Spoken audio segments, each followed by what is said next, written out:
Notebook IAS संस्थान में आप सभी लोगों का भरपूर स्वागत है। उत्तर प्रदेश आरओ 2023 वैकेंसी को ध्यान में रख के जो श्रृंखला हम लोगों ने शुरू किया है, उसमें जीएस से संबंधित मुद्दों पे मैं आपसे पॉलिटी विषय पे स्पेशल बातचीत कर रहा था। और पॉलिटी विषय की ही श्रृंखला में आज की जो हम लोगों की टॉपिक है वो है राज्यों के पुनर्गठन से संबंधित मुद्दों पे आज हम लोग सारी बातचीत करने वाले हैं। तो हम लोग देखते हैं राज्यों का पुनर्गठन से संबंधित मुद्दों पे कौन कौन सी परिस्थितियां ऐसा पैदा होती हैं जिन परिस्थितियों के आधार पे भारत में राज्यों का पुनर्गठन किया जाता है और अंततोगत्वा राज्य पुनर्गठन आयोग का गठन किया जाता है। उन समस्त मुद्दों पे हम आपसे बातचीत करने वाले हैं। तो हमारा जो आज का टॉपिक है वो है राज्यों के पुनर्गठन से संबंधित। राज्यों के पुनर्गठन से संबंधित मुद्दों को अगर देखा जाए तो ये चैप्टर हम लोगों को इसलिए पढ़ना अति आवश्यक हो जाता है क्योंकि हम लोग जानते हैं कि भारत देश जो था वो इसके पहले ब्रिटिश हुकूमत के अंडर में था। ब्रिटिश हुकूमत के मुताबिक ही भारत की गतिविधियों को संचालित किया जाता था। जाहिर सी बात है, जब देश आज़ाद हो गया, जब देश पे पूर्ण तरह से हम लोगों की अपनी संप्रभुता मिल गई, तो हम लोग अपने नज़रिए से भारत की परिस्थितियां कई तरह से थी, बहुत ही विडंबना भरी थी, तमाम सारी डाइवर्सिटी थी। उन तमाम सारी परिस्थितियों को ध्यान में रखते हुए हम लोगों ने कईयों कदम उठाया था। उन्हीं सारे प्रयासों में एक प्रयास हम लोगों का ये भी था राज्यों को पुनर्गठित करना। तो राज्य पुनर्गठन को पढ़ने के लिए हम लोग इसको कई पार्ट में तोड़ करके अगर देखें तो बहुत ही हम लोगों के लिए सरल हो सकता है ये चैप्टर। तो हम लोग इसमें सबसे पहले ये देखना चाहेंगे कि भारत जो हमारा था, भारत आज़ादी से पहले भारत की स्थिति क्या थी। सबसे पहले तो हम लोग ये देखेंगे कि आज़ादी से पहले भारत की स्थिति क्या थी। भारत की स्थिति क्या थी, यानी राज्यों के संबंध में भारत की स्थिति क्या थी। सबसे पहले तो हम आपको ये बताएंगे कि आज़ाद होने से पहले हमारे भारत देश की कंडीशन क्या थी। फिर हम लोग ये देखेंगे जब हम लोग आज़ाद हो जाएंगे और इस कंडीशन पे काम करना शुरू करेंगे तो उसमें तमाम सारी हम लोग अपना अलग अलग गतिविधि का प्रयोग करेंगे। तो उसी गतिविधियों में एक कामकाज हम लोग ये करते हैं कि भारत में राज्य जब हम लोग बनाएंगे तो राज्य को बनाने का आधार क्या होगा, वो कौन सा ऐसा अवयव होगा, कौन सा ऐसा आधार होगा जिन आधारों पे हम भारत में राज्यों का निर्माण करेंगे।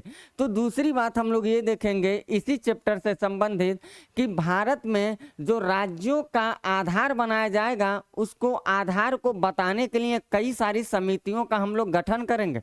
यानी कि यहाँ पे हम लोग देखेंगे राज्य पुनर्गठन से संबंधित राज्य पुनर्गठन संबंधित समितियों के बारे में हम लोग देखेंगे, संबंधित समितियों के बारे में। और ये समितियां स्पेशल भाषाओं के आधार पे आएंगे।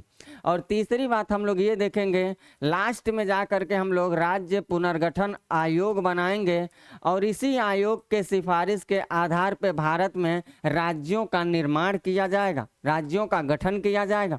तो इस चैप्टर से संबंधित हम लोगों को ये 3 पार्ट करके पढ़ना है। तो पहली हम आपको ये बताते चल रहे हैं कि आज़ादी से पहले हमारे भारत की स्थिति क्या थी। फिर उससे संबंधित जो हम लोग समिति बनाएंगे, उन समितियों ने अपना क्या रिपोर्ट दिया, उन समितियों के आधार पे क्या ऐसा निर्णय आया, भाषा के आधार पे राज्य कौन बना, इन सारी बातों को देखेंगे। और लास्ट में हम लोग देखेंगे कि राज्य पुनर्गठन आयोग जो गठित हो रहा है वो आयोग अपनी रिपोर्ट में क्या प्रस्तुत कर रहा है और अंततोगत्वा हमारे भारत में राज्यों का निर्माण कैसे किया गया। तो इन सारे मुद्दों पे हम लोग बातचीत करने वाले हैं। तो सबसे पहले हम लोग ये देखेंगे कि आज़ादी से पहले भारत की स्थिति क्या थी। तो आप लोग यहाँ जो अब अपनी हेडिंग डालिएगा, हम लोग अब पढ़ाई को शुरू करते हैं, वो ये डालिएगा कि आज़ादी से पहले भारत की स्थिति क्या थी। आज़ादी से पहले भारत की स्थिति क्या थी, भारत की स्थिति क्या थी। सबसे पहले हम लोग ये देखेंगे स्थिति क्या थी।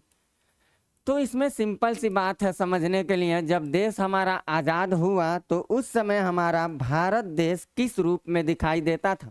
भारतीय संविधान का निर्माण पढ़ाते समय भी मैंने कुछ चर्चा आपसे किया था।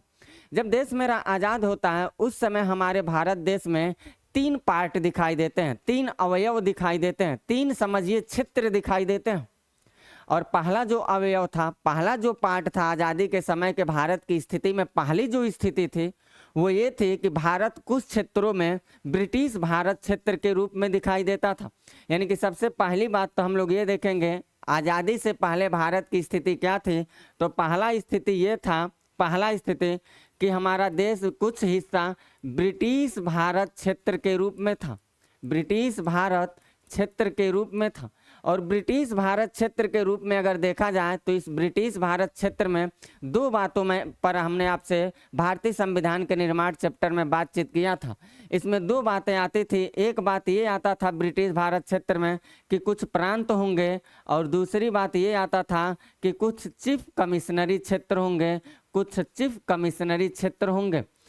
यानी कि देखा जाए तो ब्रिटिश भारत क्षेत्र में जो प्रांत उस समय थे वो 9 थे, और चीफ कमिश्नरी अगर देखा जाए तो 4 था।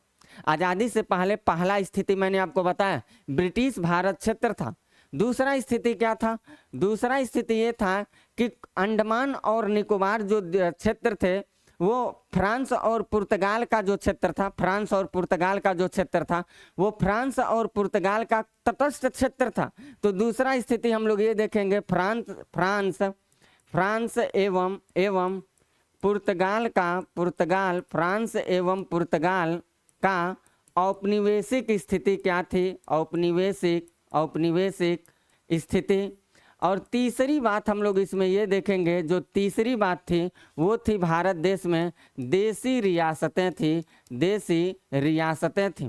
यानी आज़ादी से पहले कोई आपसे पूछेगा भारत की स्थिति क्या थी तो बड़े प्यार से और सरल लफ्जों में कहिएगा उसको कि आज़ादी से पहले कुछ ब्रिटिश भारत क्षेत्र थे जिसमें प्रांत और चीफ कमिश्नरी था, 9 प्रांत और चीफ कमिश्नरी 4। फिर दूसरी बात कहिएगा कि फ्रांस और पुर्तगाल का कुछ औपनिवेशिक क्षेत्र था, कुछ औपनिवेशिक यहाँ क्षेत्र कर लीजिएगा, यहाँ पे आप क्षेत्र कर लीजिएगा। और तीसरी बात उसको बताइएगा कि देसी रियासतें थीं। अब देसी जो रियासतें थी यहीं से हम लोग अपनी क्रम को आगे बढ़ाते हुए चलेंगे। जो देसी रियासतें उस समय थी वो देसी रियासतें कितनी थी? तो देसी रियासतें जो उस समय थी वो कुल 562 देसी रियासतें थीं। लेकिन आपको ध्यान देने वाली बात यह है कि इसमें से 20 जो देसी रियासत था वो निकाल दिया गया, और जब पाकिस्तान का निर्माण हुआ तो ये 20 देसी रियासत पाकिस्तान के पास चला जाता है। तो बचेंगे कितना? यहाँ 542 देसी रियासत बचेंगे। यानी भारत देश के हिस्सा में कितने देसी रियासत बचेंगे? तो आप कहिएगा 542 देसी रियासत बचेंगे। इन 542 देसी रियासतों को ये कहा गया कि भैया आप भारत में एकीकृत हो जाइए, भारत में आप विलय हो जाइए।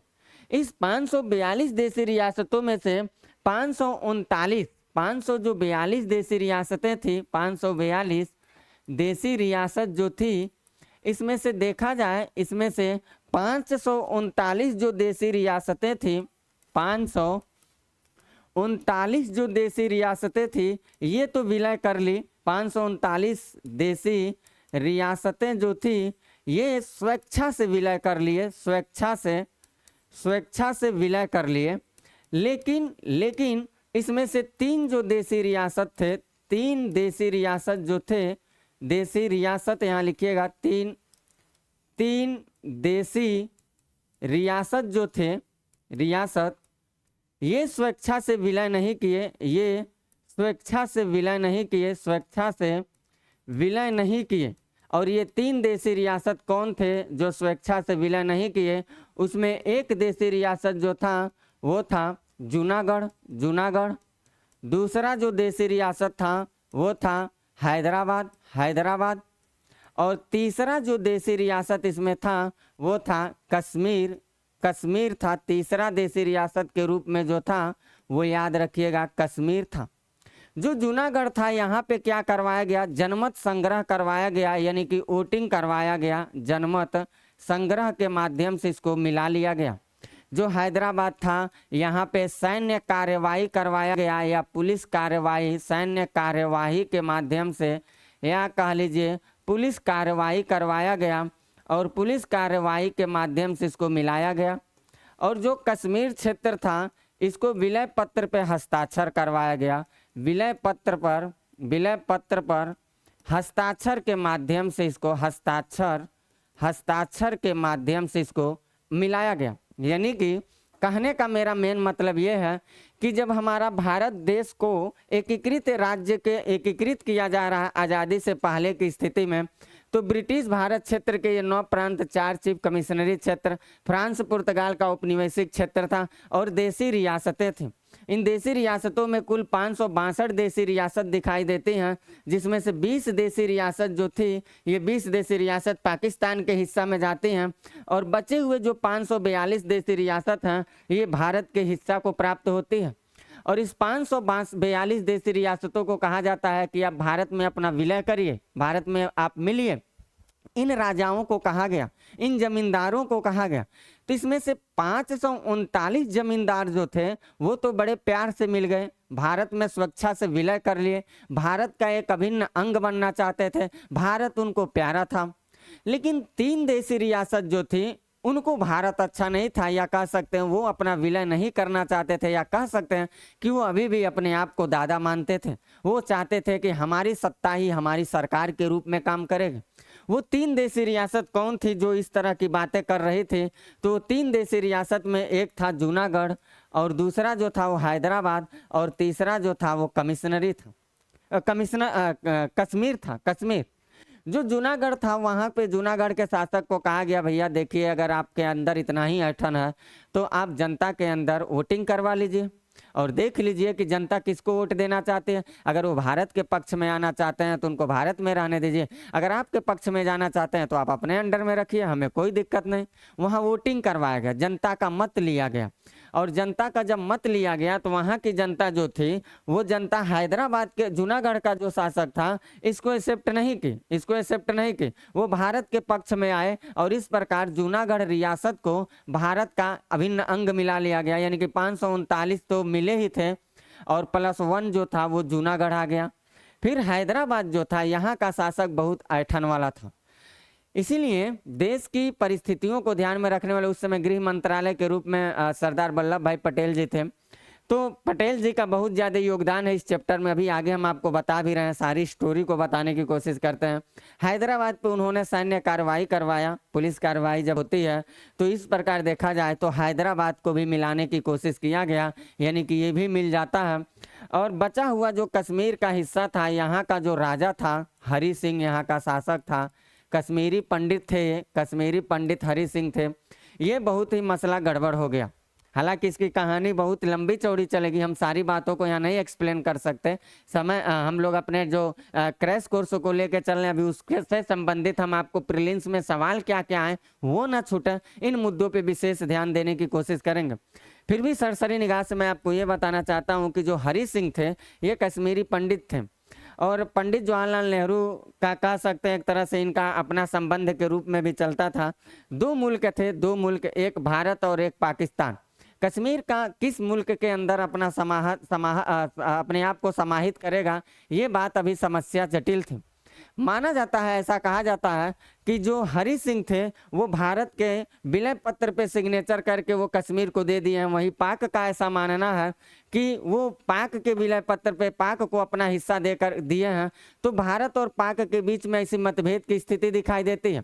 हालांकि इसके लिए जो कहानी हम आपको आगे बताएंगे, जब डिटेल की क्लास लाएंगे तो वहाँ हम लोग देखेंगे जो वार चलेगा, अमेरिकी की कूटनीति वहाँ चलती है, सेनाओं को रोका जाता है, भारत के साथ सरेआम एक तरह से डिप्लोमेसी किया जाता है, कूटनीतिक चाल दिखाया जाता है। तब आज पाकिस्तान हम लोगों के सामने इतने बड़े नालायकी करके निकल जाता, वरना भारत के सामने अभी पाकिस्तान की उस बर्बर जो हरकत थी उसके बाद हमें नहीं लग रहा है कि पाकिस्तान की औकात भी थे भारत के समकक्ष रहने और जीने भर का। खैर ये मुद्दा हम आपको अलग, जब हम लोग पूरी डिटेल की बातें पढ़ेंगे वहाँ हम लोग पूरी इस पे चर्चा करने वाले हैं। अभी फिलहाल में आपको ये जानना है कि कश्मीर रियासत को भी मिलाया जा रहा है, और इस तरह से देखा जाए तो 539 तो थे ही थे, जूनागढ़ मिल गया, हैदराबाद, कश्मीर, और 542 देसी रियासत का एकीकरण कर लिया गया। जब देसी रियासतों का एकीकरण कर लिया गया तो ये एकीकरण किया क्यों गया था, और इस एकीकरण में मुख्य भूमिका निभाने का काम कौन किए थे? तो इस एकीकरण में मुख्य भूमिका निभाने का जो काम किए थे वो हमारे देश के तत्कालीन परिस्थिति में रहने वाले जो गृह मंत्रालय के गृह मंत्री थे वो थे सरदार वल्लभ भाई पटेल। यानी कि भारत को एकीकृत करने में सबसे मुख्य भूमिका निभाने का जो काम किए थे वो सरदार वल्लभ भाई पटेल जी किए थे, और उन्हीं के प्रयासों से इन देशी रियासतों का एकीकरण करने में बहुत ज़्यादा उनका योगदान देखा जाता है।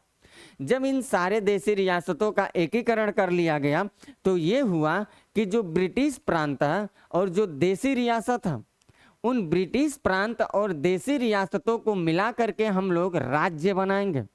और राज्य उस समय जो बनाने की बात चल रही थी, वो उस समय राज्य बनाने की जो बात चल रही थी वो कुछ अलग थलग परिस्थिति को ध्यान में रख के चल रही थी। वो क्या थी? वो हम लोगों को ये देखना है कि जो राज्य का निर्माण था, यानी कि ब्रिटिश, अगला हेडलाइन में आप ये लिखिएगा, ब्रिटिश भारत प्लस देशी रियासत जो थी, ब्रिटिश भारत प्लस जो देशी रियासत थी, एक मिनट, ब्रिटिश भारत प्लस देशी रियासत, इन लोगों को मिला करके चार प्रकार के चार क्षेत्रों में, चार प्रकार के कह सकते हैं, राज्यों का निर्माण पे बल दिया गया। निर्माण पे वो कौन कौन थे?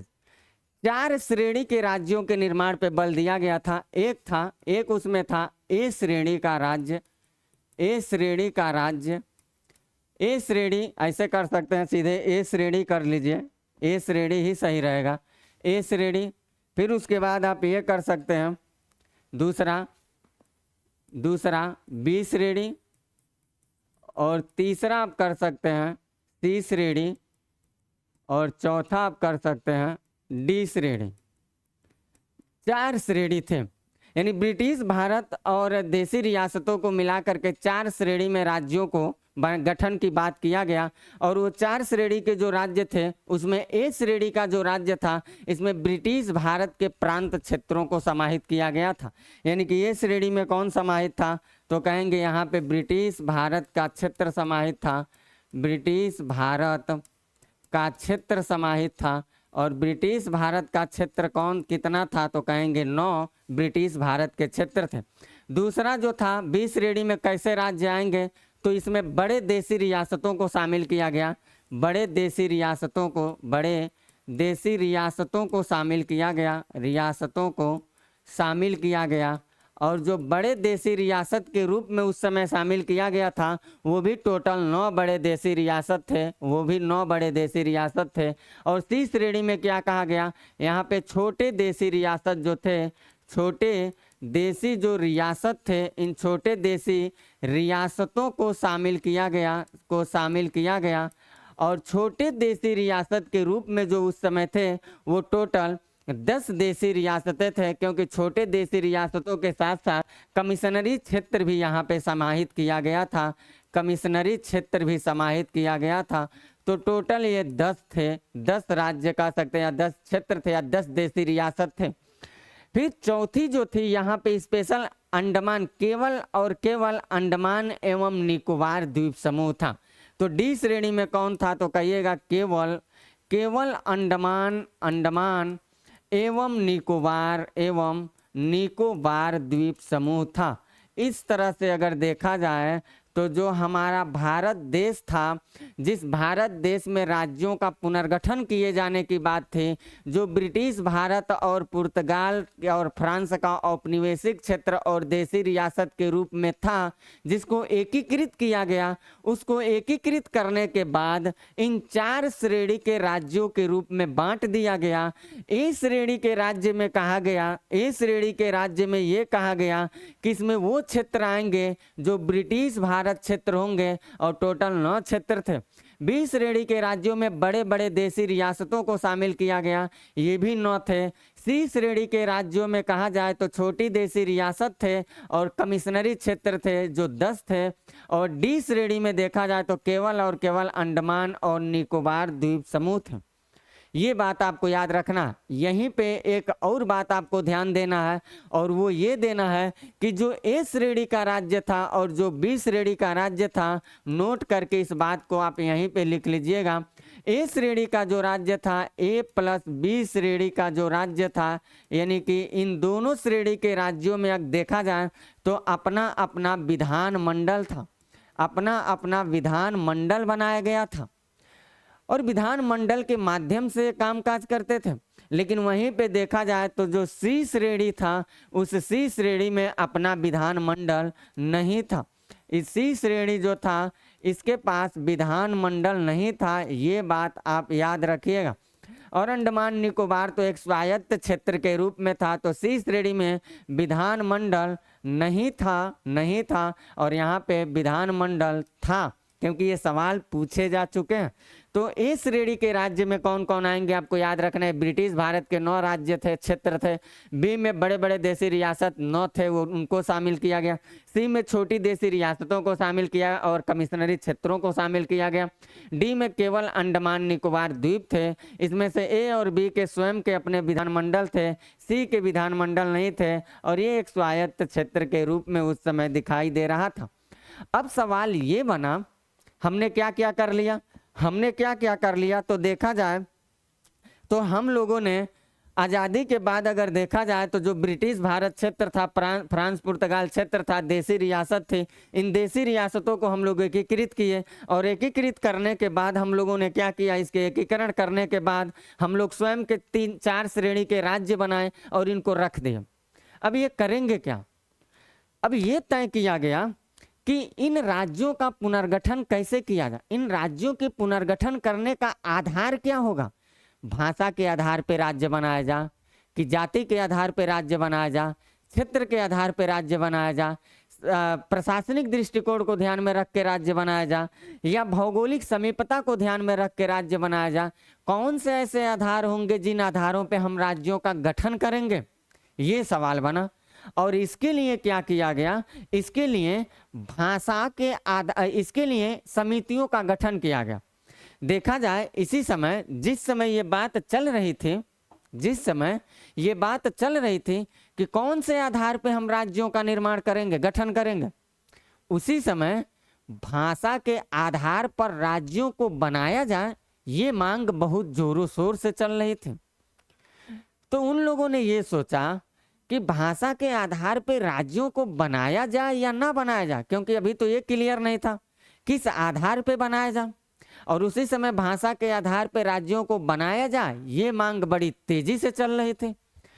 तो लोगों ने सोचा कि क्यों ना हम किसी समिति या कमेटी के माध्यम से ये पता करें कि क्या भारत को भाषा के आधार पर बांटना चाहिए, राज्यों का निर्माण करना चाहिए। इसके लिए समितियों का गठन किया गया। तो हम लोग अब ये देखेंगे, दूसरी बात जो मैंने आपको कहा था बताने के लिए, दूसरी बात मैंने आपसे यही कहा था बताने के लिए कि पहले तो हम आज़ादी के पहले की स्थिति देख लेंगे, फिर राज्य पुनर्गठन से संबंधित हम समितियों के बारे में बताएंगे। तो अब हम लोग ये देखेंगे कि कौन कौन सी समिति का गठन हुआ था, भाषा के आधार पर राज्यों को बनाया जाए या ना बनाया जाए, इसके लिए समितियों का गठन किया गया। तो क्लास को शुरू करने से पहले मैं 2 मिनट केवल आपका लेता हूं, केवल 2 मिनट आपका लेता हूं, फिर अगले मुद्दे पे मैं आपसे बातचीत करता हूं।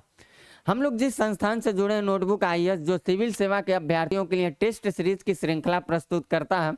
इसमें आप कहिए यूपीएससी और यहाँ पे स्टेट पीसीएस यानी कि पीसीएस, इससे संबंधित जो प्रीलिम्स और मेंस की सारी दैनिक रूप से यानी कि पर डे, और इसके साथ साथ देखा जाए तो वीकली भी और मंथली भी आपको हर तरह से टेस्ट सीरीज उपलब्ध करवाता। और जो सीरीज है ये दैनिक उत्तर लेखन अभ्यास और दैनिक मल्टीपल चॉइस क्वेश्चंस अभ्यास, इसको ध्यान में रख के करवाया जाता है। यानी प्रीवियस ईयर पेपर को और साथ ही साथ मॉडल पेपर को, प्रीलिम्स हो या मेंस हो, कंप्लीट रूप से सॉल्यूशन करवाया जाता है। अगर आप दूर दराज के क्षेत्र से रहने वाले हैं, प्रोग्राम जो है ऑनलाइन और ऑफलाइन दोनों मोड में दिया जाता है।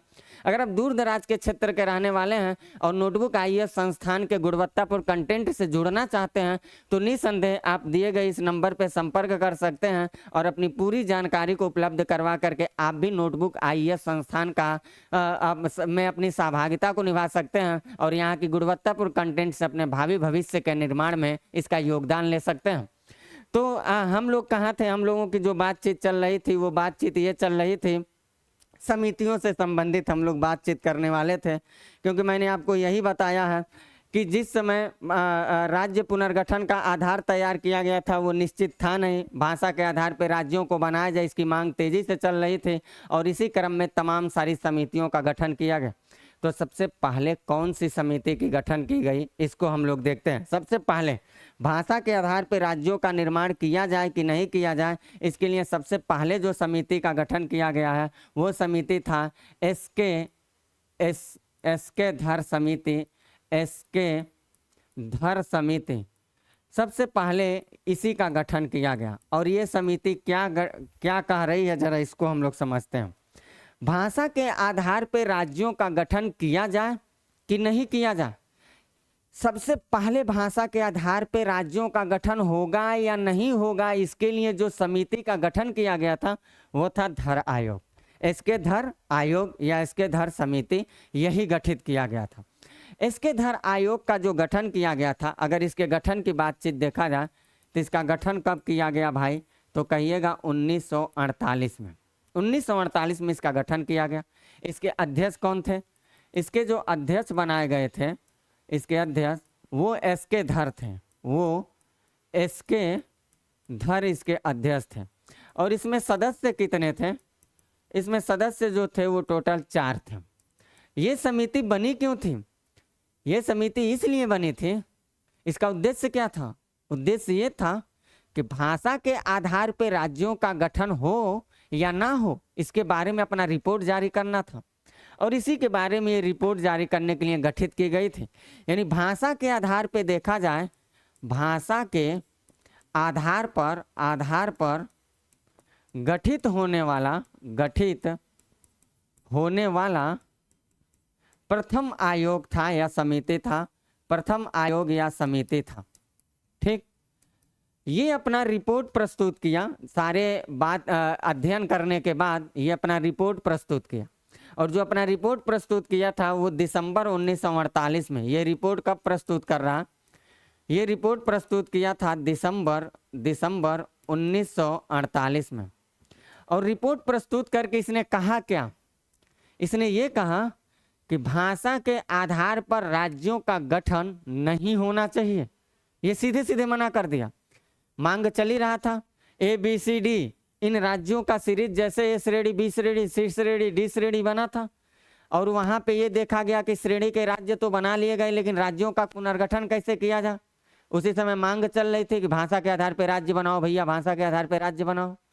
इस मांग को ध्यान में रख के समिति का गठन कर दिया गया 1948 में।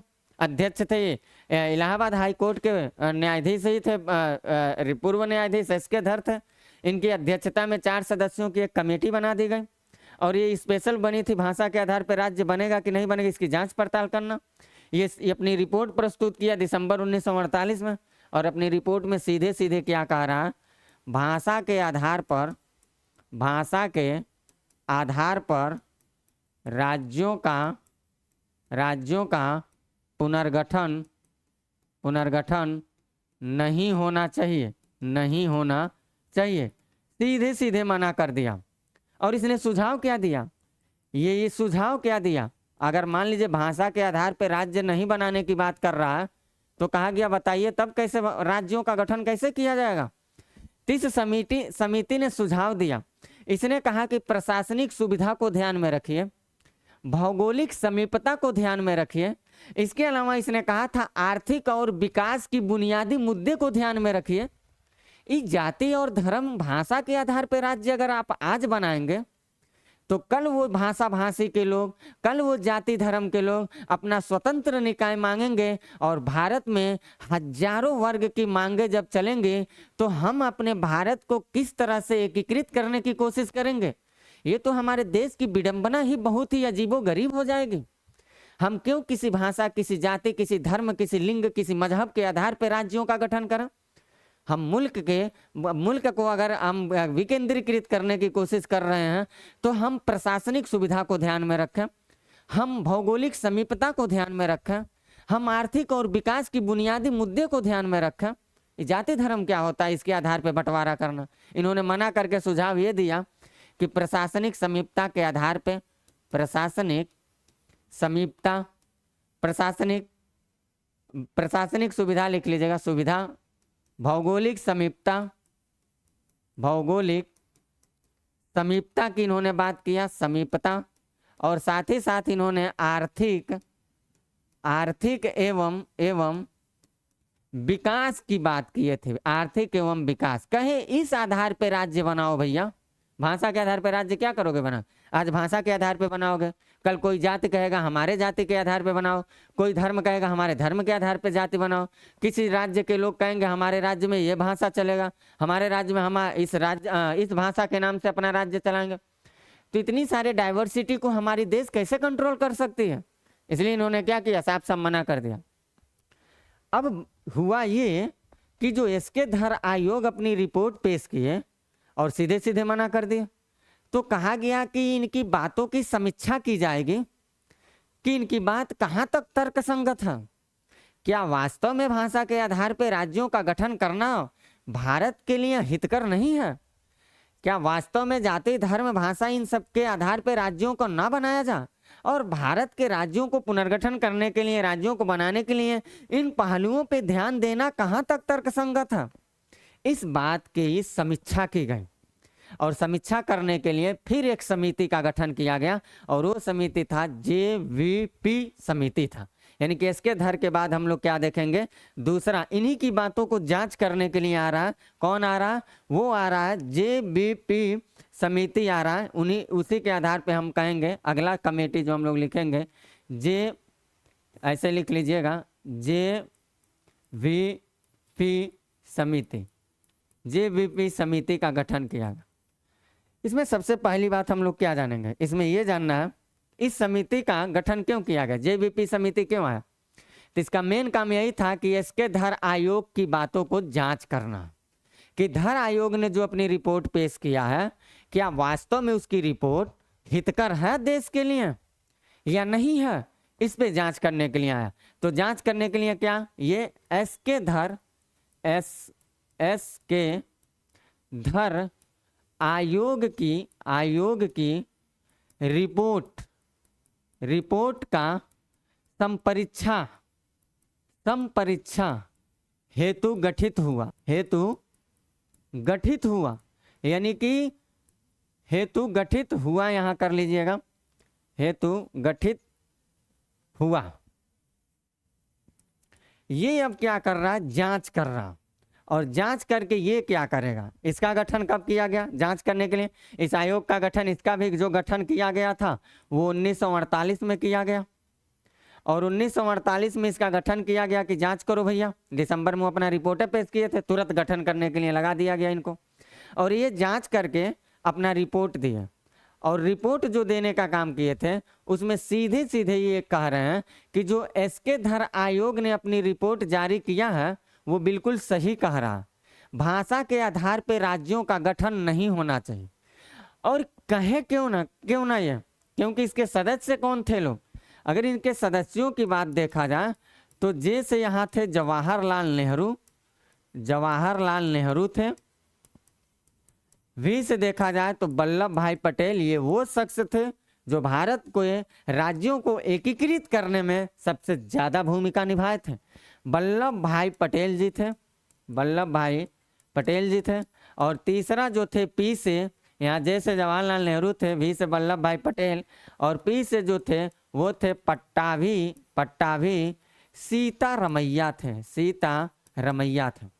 और ये तीनों सदस्यों की जो कमेटी 1948 में गठित हुई, इसके धर आयोग की बातों को संपरीक्षा किया और संपरीक्षा करने के बाद तुरंत अपने रिपोर्ट में यही प्रस्तुत किया, रिपोर्ट जो जारी किया यही किया कि जो धर आयोग ने जो बात कहा है उस धर आयोग की बातों का समर्थन करने का ये काम किए थे, समर्थन किया। यानी इन्होंने कहा कि इसमें कोई दो राय नहीं है, जो एसके धर आयोग कह रहे हैं कि भाषा के आधार पर राज्यों को नहीं बनाना चाहिए। प्रशासनिक सुविधा, भौगोलिक समीपता, आर्थिक और विकास की बुनियादी बातों को रख करके राज्य बनाओ भैया, जाति धर्म के आधार पर राज्य काहे को बना रहे? बिल्कुल इन्होंने सपोर्ट कर दिया। अब समस्या ये उठा, भाषा के आधार पर राज्य बनाया जाए, ये तो मांग चल ही रहा था। और सरकार ने ये कहा कि हम समिति के माध्यम से पता कर लेते हैं कि भाषा के आधार पर राज्य बनाया जाए कि ना बनाया जाए। समिति अपना पहला समिति ऑन द स्पॉट ये रिपोर्ट जारी कर दिया कि नहीं बनाया जाए। उस समिति की रिपोर्ट को जांच करने वाली समिति जेबीपी कही कि बिल्कुल सही बात है, भाषा के आधार पर राज्य एकदम नहीं बनना चाहिए। अब जो भाषा के आधार पर राज्यों का मांग करने वाले लोग थे, उनके अंदर आतंक की भावना आ गई, क्योंकि सब्र करते आए कि सरकार की रिपोर्ट अब आएगी, अब आएगी, अब आएगी, सरकार अब भाषा के आधार पर बनाएगा, अब बनाएगा। लेकिन सरकार को तो सुझाव ये दिया गया कि अभी देश हमारा आज़ाद हुआ है और आप फिर जाति धर्म और भाषा के नाम पे कबड्डी खेलेंगे तो मुल्क का विभाजन होने में समय नहीं लगेगा। क्योंकि जिस मुल्क में राज्य और धर्म और राज्यों में धर्म का हस्तक्षेप करने लगेंगे, जाति का हस्तक्षेप करने लगेंगे, उस राज्य को समुचित रूप से चला पाना बड़ा मुश्किल हो जाएगा। तो जो भाषा भाषी वाले लोग थे, उन लोगों को तो बहुत ज्यादा तकलीफ हुआ भाई, क्योंकि उनकी मांग तो सरकार ने स्वीकार नहीं किया। तो उन लोगों के अंदर जब मांग तेजी से आ गया तो आतंक की भावना में आ गए और तमाम सारी गड़बड़ी करने लगे। और उन तमाम सारी गड़बड़ियों को ध्यान में रखते हुए, उनकी तमाम सारी आक्रोश को ध्यान में रखते हुए, क्योंकि उस समय गांधी जी के साथ राजनीति में उतरने वाले एक नेता थे पोट्टी श्री रामालू, उनके अंदर में राज्यों की मांग करने वाले लोग थे। वो कहते थे कि तेलुगु भाषा के आधार पर राज्य को बनाया जाए। जितने सारे देश में मांग चल रही थी भाषा के आधार पे, उन सारे मांगों में सबसे तेज और सबसे प्रबल स्तर पे जो मांग था वो तेलुगु भाषा के आधार पे आंध्र प्रदेश राज्य था। वो इसलिए था क्योंकि उसके जो मेन लीडर थे वो गांधी जी के साथ रहने वाले मेन मुखिया जो थे पोट्टी श्री रामालू थे, और पोट्टी श्री रामालू कोई साधारण व्यक्ति तो थे नहीं। तो आंध्र प्रदेश के मांग को क्या किया, सरकार ने स्वीकार कर लिया, क्योंकि आंध्र प्रदेश में चल रहे थे। और स्वीकार किया क्यों? क्योंकि उसके पीछे कुछ कामकाज आए। वो कामकाज क्या थे जरा उसको देखते हैं हम। तो ये जेबीपी समिति के बाद आप अगला हेडिंग जो डालेंगे वो ये डालिएगा, आंध्र प्रदेश राज्य का गठन। आंध्र प्रदेश राज्य का जो गठन हो रहा है उसकी पृष्ठभूमि कैसे बन रही है। अगला हेडिंग डालिएगा, आंध्र प्रदेश राज्य का गठन। इससे संबंधित क्या क्या हम लोगों को देखना, इससे संबंधित हम लोगों को ये देखना है आंदोलन आंध्र प्रदेश राज्य से के गठन से संबंधित मुद्दों पे हम लोगों को ये देखना है सबसे पहले कि इसके नेतृत्वकर्ता कौन थे भाई। इसके नेतृत्वकर्ता कौन थे? तो इसके नेतृत्वकर्ता जो थे वो पोट्टी श्री रामालू थे। पोट्टी श्री रामालू थे। पोट्टी श्री रामालू कोई आम आदमी नहीं थे। पोट्टी श्री रामालू गांधीवादी कार्यकर्ता थे। पोट्टी श्री रामालू जो थे वो गांधी जी के नमक सत्याग्रह से जुड़े हुए व्यक्ति थे। पोट्टी श्री रामालू वे व्यक्ति थे जिन्होंने अपनी सरकारी नौकरी को त्यागपत्र दे दिया था। यही नहीं, आपको जान के आश्चर्य होगा कि इन्होंने मद्रास के मंदिरों में दलितों के प्रवेश हेतु जो मांग का चल रही थी उस पर अपना अनशन भी धारण किए थे, आवाज भी उठाने का काम किए थे। तो पोट्टी श्री रामालू कोई साधारण व्यक्ति नहीं थे। और पोट्टी श्री रामालू के नेतृत्व में आंध्र प्रदेश राज्य का गठन किया जाए, वो भी भाषा के आधार पे, ये मांग बहुत प्रबल होता चला गया। और आगे तो कुछ अजीबोगरीब घटना घटित हो गया। यानी कि इसके नेतृत्वकर्ता कौन थे तो कहेंगे पोट्टी श्री रामालू थे। और मांग जो इन्होंने लेकर के आए था, कब लेकर के आए थे, इनकी जो मांग थी वो 1952 में इन्होंने अपनी मांग को लेकर आए थे। और मांग का इनका आधार क्या था? मांग का आधार क्या था? वो आधार था कि तेलुगु भाषा था। यानी तेलुगु भाषा के आधार पे ये राज्यों की मांग कर रहे थे। इनका आधार था तेलुगु भाषा। सरकार ध्यान दे नहीं रही थी और सरकार के ध्यान नहीं देने के वजह से पोट्टी श्री रामालू जो थे वो आमरण अनशन पे बैठ गए। और आमरण अनशन पे बैठे बैठे 56 दिन तक ये आमरण अनशन पे रहे। 56 दिन तक ये आमरण अनशन पर रहे। और 56 दिन के बाद क्या होता है, 15 दिसंबर 1952 को इनकी मृत्यु हो जाती है। 15 दिसंबर इनकी मृत्यु, देखा जाए आमरण अनशन पे बैठे रहे, सरकार कोई सुनवाई नहीं की। अंततोगत्वा 15 दिसंबर 1952 को इनकी मृत्यु हो जाते हैं। और इनके मर जाने के बाद जो इनके अनुयायी थे उन सब के अंदर तो आतंक की भावना और प्रज्वलित हो गई, क्योंकि अभी भाषा के आधार पर राज्य बनाओ, भाषा के आधार पर राज्य बनाओ चारों तरफ चल रहा था। सरकार समिति बना करके कंट्रोल किया और आंध्र प्रदेश राज्य की मांग बहुत प्रबल स्तर पर चल रहे थे। उसी में गांधीवादी कार्यकर्ता पुट्टी श्री रामालू जी नेतृत्वकर्ता के रूप में आ गए थे। और सबसे बड़ी बात ये सामने आ गई कि पुट्टी श्री रामालू केवल मांग ही नहीं कर रहे थे, बल्कि वो आमरण अनशन पे बैठा है। कहे जब तक सरकार हमारी मांग को स्वीकार नहीं करेगा तब तक हम अन्न जल नहीं ग्रहण कर सकते, यानी मरते दम तक ये अनशन पे, या तो सरकार इनकी मांग को स्वीकार करे या तो वो मर जाएंगे, अपने आप को त्याग देंगे। और हुआ भी यही। 15 दिसंबर 1952 को यही नतीजा निकल के आया कि पुट्टी श्री रामालू की तो मृत्यु हो गई। अब उनके जो अनुयायी थे, जो तेलुगु भाषा के आधार पर राज्य बनाने के लिए दिन दुगुना रात चौगुना लश्कर लेके घूम रहे थे पीछे पीछे, उनके अंदर तो पूरी आतंक की ज्वाला फट गई भाई। और इस परिस्थिति को देख करके सरकार भी जो समिति भी जो थी वो एकदम समस्या जनित हो गई। और समस्या जनित होने के ही कारण पहली बार भारत देश में राज्य का जो गठन किया गया वो भाषा के ही आधार पे किया गया। तेलुगु भाषा के आधार पे गठित होने वाला भारत का पहला राज्य जो था वो आंध्र प्रदेश था, जिसकी राजधानी उस समय कुर्नूल थी। तो ये बात आपको याद रखना। इनके मृत्यु हो जाने के बाद क्या हो रहा, मांग तेजी से बढ़ा, धरना प्रदर्शन, आतंक की ज्वाला फट रही थी। सरकार जो था वो 1 अक्टूबर 1953 को 1 अक्टूबर जाकर के 1 अक्टूबर 1953 को सरकार ने क्या किया, 1 अक्टूबर 1953 को सरकार ने तेलुगु भाषा के आधार पर, तेलुगु भाषा के आधार पर आंध्र प्रदेश राज्य का गठन कर दिया। आंध्र प्रदेश राज्य का गठन किया। और जो आंध्र प्रदेश राज्य का गठन किया, याद रखिएगा, भाषा के आधार पर गठित होने वाला भारत का प्रथम राज्य था। प्रथम राज्य, सब सवाल पूछा जाता, प्रथम राज्य था। और इस समय उसकी तत्कालीन राजधानी क्या थी, तात्कालिक राजधानी, यानी उस समय इसकी राजधानी, ये भी सवाल पूछा जा चुका है आपके आरओ में। उस समय तत्कालीन राजधानी इसकी जो थी वो कुर्नूल थी। तत्कालीन राजधानी जो थी वो कुर्नूल थी। भाषा के आधार पर गठित होने वाला भारत का पहला राज्य तेलुगु भाषा के आधार पे जिसका गठन 1 अक्टूबर 1953 को हुआ था वो आंध्र प्रदेश था। तो आंध्र प्रदेश राज्य का कुछ गठन ऐसे ही हुआ। और पुट्टी श्री रामालू के बारे में आप 2-4 लाइन याद रखिएगा। यूपीएससी के प्रीलिम्स पेपर को उठाइएगा, वहाँ स्पेशल लिखा है कि पुट्टी श्री रामालू गांधीवादी थे, कार्यकर्ता के रूप में थे। एक लाइन लिखा गया है प्रीलिम्स में, तो ये बात याद रखिएगा। गांधीवादी कार्यकर्ता भी थे, गांधी जी के नमक सत्याग्रह से जुड़े हुए थे। अपनी सरकारी नौकरी को उन्होंने त्यागपत्र भी दिया था। और मद्रास प्रांत में जो मंदिरों में प्रवेश हेतु, दलितों के प्रवेश हेतु पर इन्होंने अपनी मांग को भी जताने का काम किया था।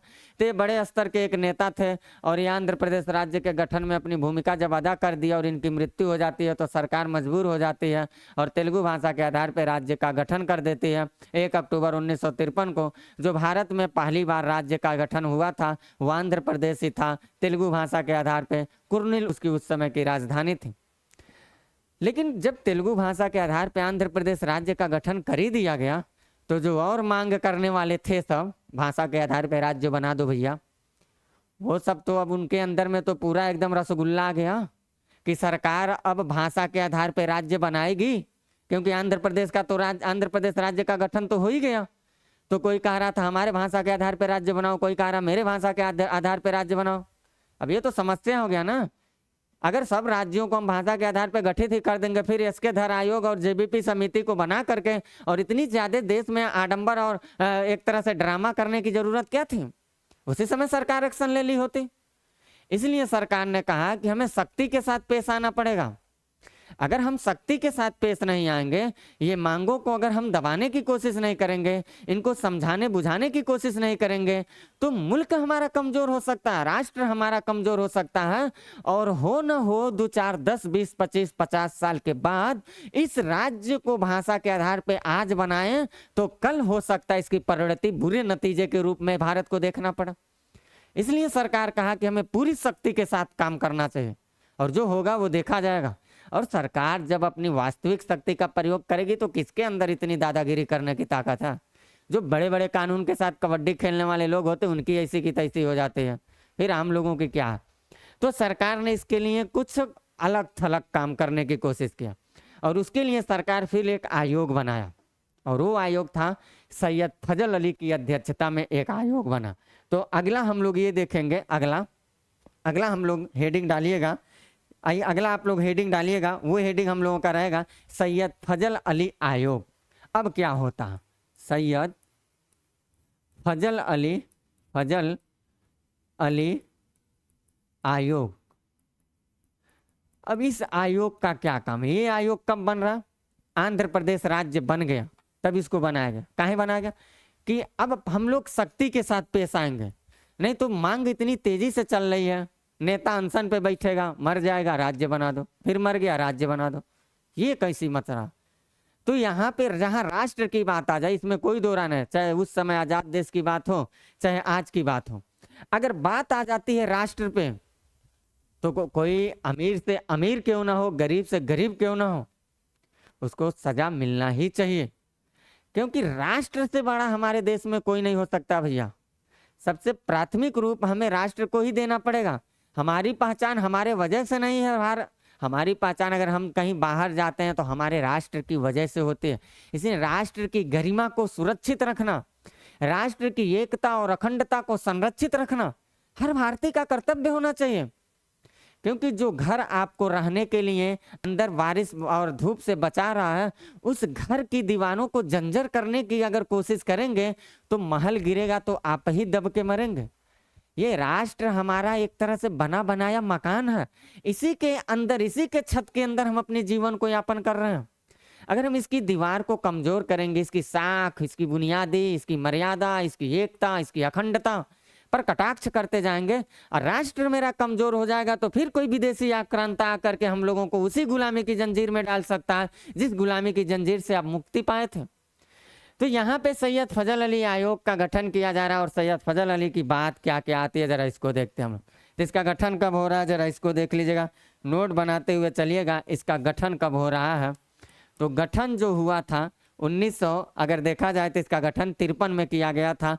तो दिसंबर 1953 में इसका गठन हो रहा है, दिसंबर 1953 में। और इसके अध्यक्ष कौन थे भाई? इसके जो अध्यक्षता करने का काम किए थे वो सैयद फजल अली स्वयं थे। इसके अध्यक्ष जो थे वो सैयद फजल अली थे, सैयद फजल अली थे। इसके सदस्य कौन थे? तो इसके दो सदस्य लिख लीजिएगा, एक के.एम. पणिक्कर थे, के.एम. पणिक्कर, और दूसरे जो थे वो एक तो लिख लीजिएगा हृदयनाथ कुंजरू थे, हृदयनाथ कुंजरू थे, कुंजरू। तो हृदयनाथ कुंजरू और के.एम. पणिक्कर इसके सदस्य के रूप में देखे जाते हैं। और ये आयोग अपना रिपोर्ट जो पेश की थी, रिपोर्ट जो अपना दी थी, इन्होंने जो रिपोर्ट प्रस्तुत किया था वो किया था 1955 में। इन्होंने जो रिपोर्ट प्रस्तुत किया था 1955 में अपना रिपोर्ट प्रस्तुत किए और ये कहे अन्य भाषा भाषियों के मांग पर विचार करते हुए इन्होंने कहा था, अपना जो रिपोर्ट दर्ज किया था उसमें आयोग ने एक भाषा एक राज्य के सिद्धांत को ऑन द स्पॉट खारिज कर दिया। कहा एक भाषा एक राज्य तो नहीं होना चाहिए। यानी कि ये क्या कर रहे हैं, इनका भी काम तो वही था भाषा के आधार से ही संबंधित। तो इन्होंने सीधे सीधे आयोग ने क्या कहा, आयोग ने एक भाषा एक राज्य के मांग को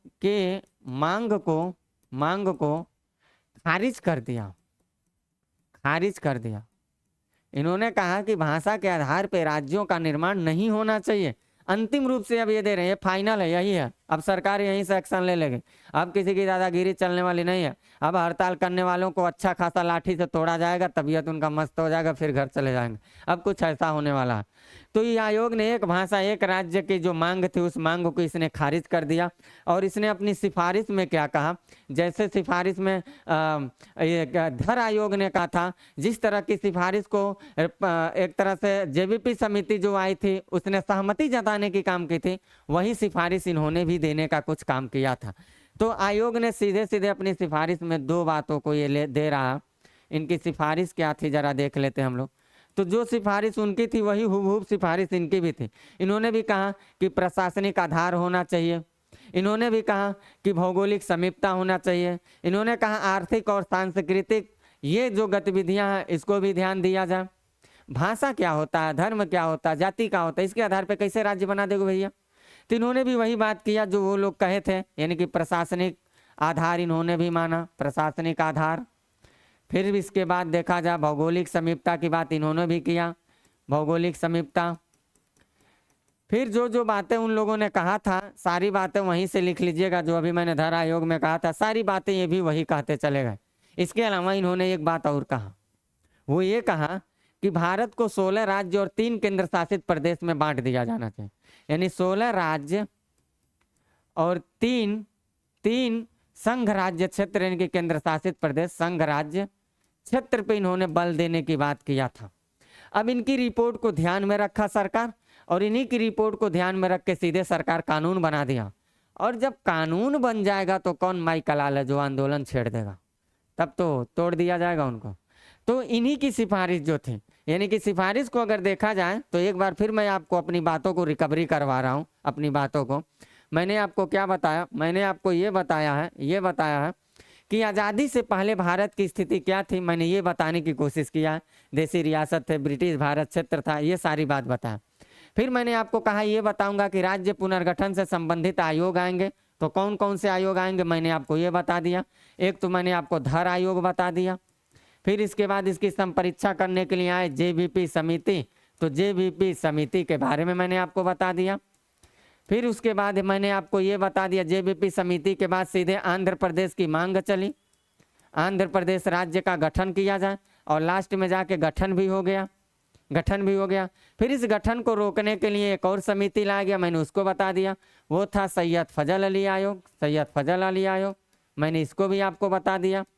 अब मैं इसी आयोग को ध्यान में रख के बात को क्या किया जाएगा, कानून बनाया जाएगा, यानी राज्य पुनर्गठन अधिनियम लाया जाएगा। अब मैं चल रहा हूं उस बात को बताने के लिए, इसी सैयद फजल अली की बातों को ध्यान में रख के राज्य पुनर्गठन अधिनियम पारित किया जाएगा। तो हम लोग चल रहे अब देखने राज्य पुनर्गठन अधिनियम क्या था, इससे संबंधित मुद्दों पे हम लोग पूरी बातचीत करने वाले हैं। तो हम लोग देखते हैं राज्य पुनर्गठन अधिनियम से संबंधित। तो हेडिंग डाल लीजिएगा आप, राज्य पुनर्गठन अधिनियम, आप डाल लीजिएगा राज्य पुनर्गठन अधिनियम। मैं आपको इसीलिए बार बार बीच बीच में रिकॉल करवाते चल रहा हूँ कि मैं क्या बता रहा हूँ, क्या बताना चाह रहा हूँ, ताकि आपकी कहीं भी बात फंसे ना, और क्लियर करते हुए अपनी कंटेंट को चलें आप। तो इसका गठन क्या हुआ, अभी मैंने आपको बताया, किसके सिफारिश पे हुआ, तो कहिएगा सैयद फजल अली आयोग की सिफारिश पर इसका गठन हुआ। ठीक, पहली बात ये आपको याद रखना। दूसरी बात ये याद रखना है कि इसकी स्थापना कब की गई, तो इसका स्थापना 1953 में ही किया गया। राज्य पुनर्गठन आयोग अधिनियम ये जो आ रहा 1953 में इसकी स्थापना किया गया था इसकी। फिर उसके बाद जो राज्य पुनर्गठन अधिनियम पारित किया गया वो कब किया गया, इस पे बातचीत हुआ, चर्चा हुआ, संपरीक्षण किया गया, और लास्ट में चल करके इसकी स्थापना तो 1953 में कर दिया गया सैयद फजल अली का। इसी की सुझाव पे राज्य पुनर्गठन अधिनियम लाया गया। तो राज्य पुनर्गठन अधिनियम जो था, राज्य पुनर्गठन अधिनियम, ये आया कब, ये आया 1956 में। और जब राज्य पुनर्गठन अधिनियम 1956 में आया तो ये कहा कि भारत में 14 राज्य और 6 केंद्र शासित प्रदेश होना चाहिए। इस अधिनियम के तहत 14 14 राज्यों की बात किया है, 14 राज्य की बात किया, और 6 संघ राज्य क्षेत्र यानी कि केंद्र शासित प्रदेश की बात की।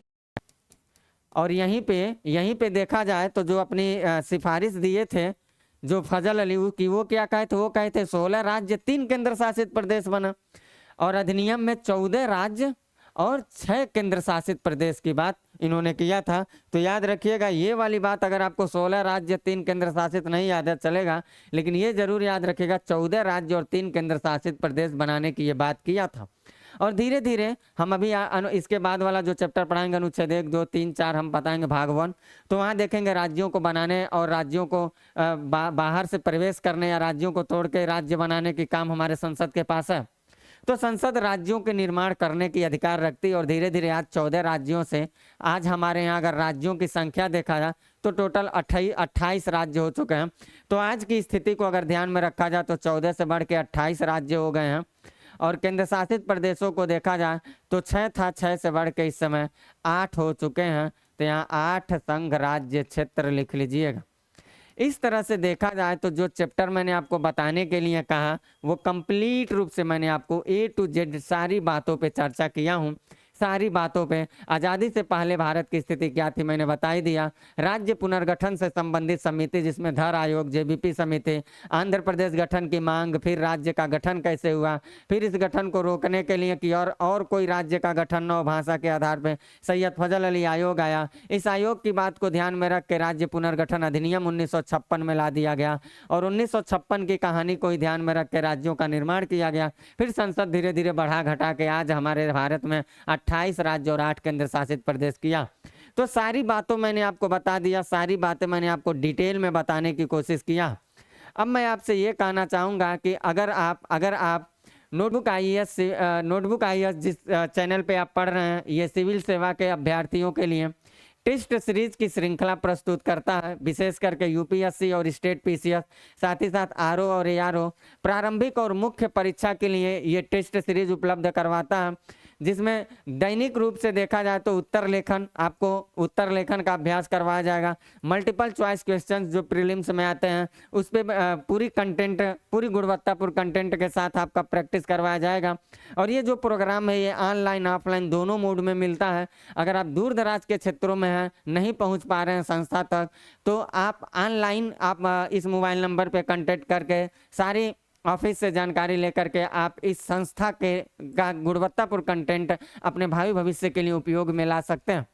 तो हम लोगों की आज की जो क्लास थी, मैंने आज की पूरी क्लास आपको कंप्लीट किया। अगली क्लास में जब मैं आपसे मिलता हूं तो वहां पे स्पेशल मैं आपसे इस सब्जेक्ट में भाग 1 और अनुच्छेदों में अगर देखा जाए तो 1 से 4 इस पे मैं आपसे बातचीत करता हूं। तब तक के लिए लेता हूं मैं आपसे इजाज़त। Bye, best of luck.